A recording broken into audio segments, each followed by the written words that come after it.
YCTA president, and I feel like I got a family of 700 who I really believe in the work that YCTA members do every day of the school year.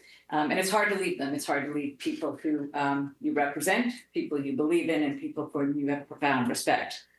But when we reached a new contract, we were full book this year. I expected negotiations were going to go into next fall. And we settled in March, and a couple of things wrapped up. I was like, might be a good time to leave YCTA in the very capable hands of Heather Fee, who will be the YCTA president next year. It is the end of my 35th year here in Yuba City Unified, and it's another hard thing. This has been what my life has been for more than half my life. I've been a Yuba City Unified employee. That's profound. So it was not easy, but I'm grateful for my years of service and the work I got to do, and the students I got to serve, and the YCTA members I got to represent. So it's not easy going on. During watching me struggle with it multiple times, but I finally hit send. So it's done now. I assume you got it since you did that recognition tonight. So today our YCTA team spent the day in our office working on finalizing that contract. So once you reach a tentative agreement for a new full book, the next step is printing that contract. That's a significant task, because in the time since the last printing in 2022, we've reached 2 tentative agreements and multiple side letters. All of that has to be incorporated into the new contract and reread to make sure you got it right, get the formatting right. So we're still working on that. That's where I was between meetings, and then I got distracted. So we hope that we'll be able to sign off on that very soon and print that new agreement. Couple of things I'd like to point out with regards to decisions made with regards to tech. Those folks who are tech-savvy folks who work in the tech department approach tech from a different perspective than a teacher in the classroom who is about to implement tech. We would strongly encourage the district to vet all tech decisions that are going to be classroom dependent through classroom teachers. For example, things like the height of your BenQ board. Apparently tech made a decision that it should be this high, but in a classroom where a classroom teacher says, no, my kids can't see it that high, I need it this high, the answer they get is, well, no, we made a decision, it's going to be that high. The classroom teacher is telling you, no, my kids need it this high. I think it's going to be critical that we vet those decisions to the people who are going to implement the classroom with kids in the classroom every day. And that comes into play with when we change security systems as well as to what's blocked and all. So just not that those decisions should be final, but we need to vet those decisions to people that are going to use them. We also continue to hope the district will work on continuing to find ways for those hard to hire positions, especially in special education. Our ed specialists serving our students in the mild, moderate learning centers and the SDC programs. Our speech and language pathologist. Every district is struggling to hire. We need to make sure we're out in front and able to hire the very best in those areas, but serving students with IEPs, but also in all of our other areas. We're still looking for a math teacher, for example, another hard to hire spot. And finally, with regards to the community day school, it is exciting that Yuba City is moving forward with the community day school and implementing the discovery program. There are impacts and effects of that decision that we continue to negotiate with the district and look forward to finalizing. Those include the fact that in a community day school, those kids who were in danger of being expelled or who were expelled actually have more instructional minutes than the students in the regular 6-8 program. So they have 360 instructional minutes in the program for our 6-8 students. That has an impact on the teachers who will be working in the community day school. There's other issues we hope to address, such as adequate supervision, adequate administration time, adequate security personnel, and eventually housing it in a place where there's plenty of room. We do believe in the promise that this discovery program in a community day school offers. You saw the success in the first semester. And we look forward to future success in this discovery program as we've been able to show this is an effective intervention for those kids to bring them back to their home schools as effective students. And if we can save them in middle school, that's going to smooth their transition to high school and life beyond. So thank you. Have a good evening. Thank you. Good evening, board, community, staff, anybody else who's out there watching. I was told the other day that somebody told me I was one of the 5 people on Zoom. So those 5-6 people on Zoom, hello. Congratulations to our retirees.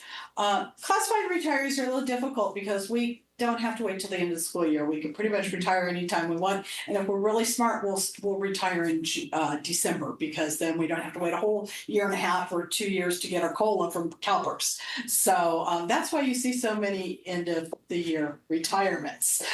Scott's like, oh, that makes sense. So that being said, doing a rough estimate of classified employees that retired, it was over probably 300 years of service. And I'm sure that the certificated far matched that, because we had people like Dina and David, and they can match that almost all by themselves. Dina, it's been a pleasure working on campus with you. I've been with Dina for same campus for 20-something years, and having this role together on the same campus where we can collaborate has been really, really helpful to, I think, both of us. So thank you. You approved our tentative agreement. We appreciate that. And as you know, you Jordan stated our numbers, and we did choose to take our money on salary instead of on a salary onto our benefit cap, which was not an easy decision. We talked about it back and forth. We originally asked for some money on the cap, but not all of our employees are benefited. So that's money that they don't get the benefit of seeing. So by putting it on our salary cap, it overall benefits everyone, especially our newer employees who hopefully will be here a long time. So that salary just continues to compound. So it's really to their advantage to have it in their salary and let them pay out a salary for their health insurance. Although I know we like to see that number down. Also, that contract were things like some enhancements to our bereavement leave, which take away that 3 and 5 days, but just if you need to be out on bereavement, you have 5 days to get through that, however you choose to take it over that period of time. So that was good. And we also put in language for reproductive loss leave. So as you may or may not know, reproductive loss can be devastating, be it a miscarriage, a failed adoption, whatever the case may be. And so in line with the law and that sort of thing, we made sure that that got in there for our employees so that they have that opportunity to have time. Again, it's a bereavement type of issue. Just kind of circle back to those block sites. I was on a college website the other day because the college had reached out to me and I'd reached out to Rob, and I kind of had some questions. I just wanted to see who they were and what they were about. I was able to get into the college, but when I started clicking their links to different like campus life and that sort of thing, completely blocked. So that made no sense at all to me, that part of a site was blocked and not blocked, and it wasn't super important to bring up. But since we're talking about blocked sites, there are those anomalies out there. Last week was Classified School Employees Week, and the week prior to that, we had our chapter meeting where we hosted a taco dinner for our members that chose to come. And then last week, we made sure that we got some cookies or pastries out to all the sites, all the departments, that we didn't want to leave anybody out. So we tried to make a really effort. If we missed somebody, we apologize. But Peggy over here was running around delivering cookies, as was I, and called up the bus driver and like, hey, could you go take these down to the yard and the maintenance yard early in the morning? So they all were surprised with some morning pastries and stuff. So they really enjoyed that. And then lastly, I just kind of want to close this, that we had approved a visual performing arts job description earlier this year. And I haven't seen one job flown for that yet. So we kind of want to get that going because we did create a job for it.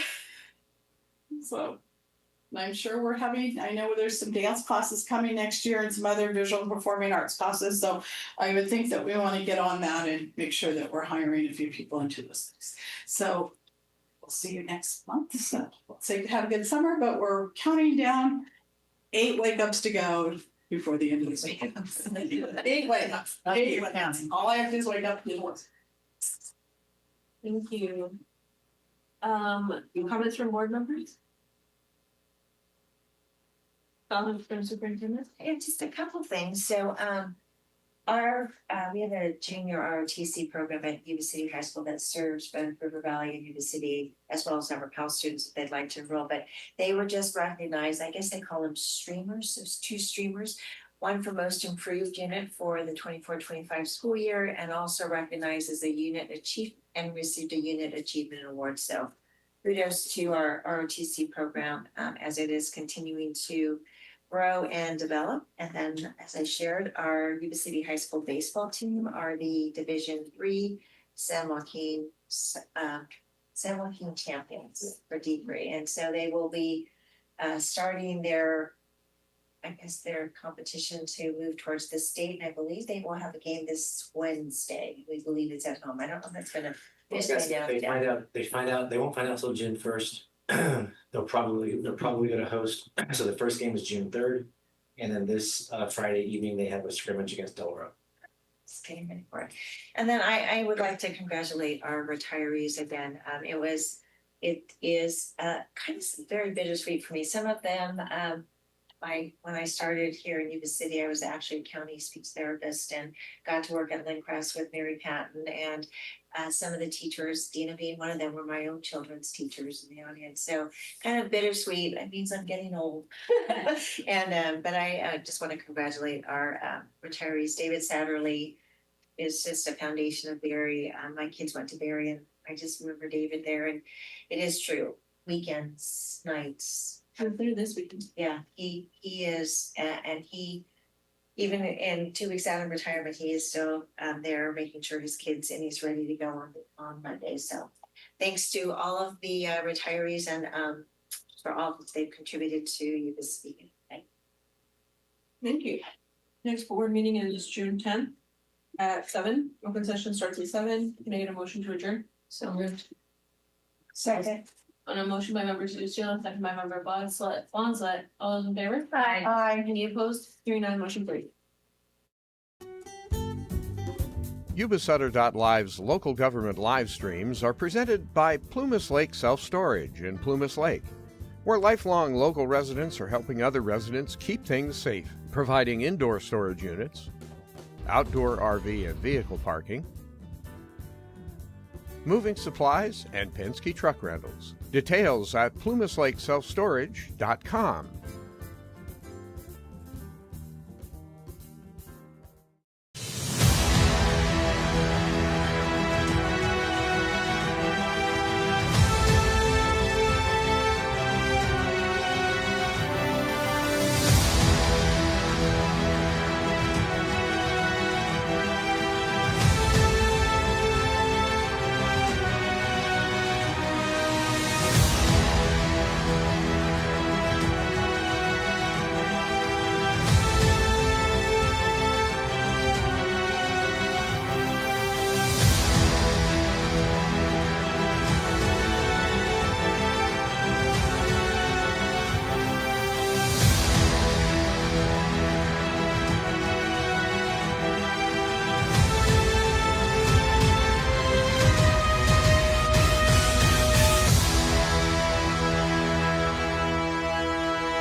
on alive.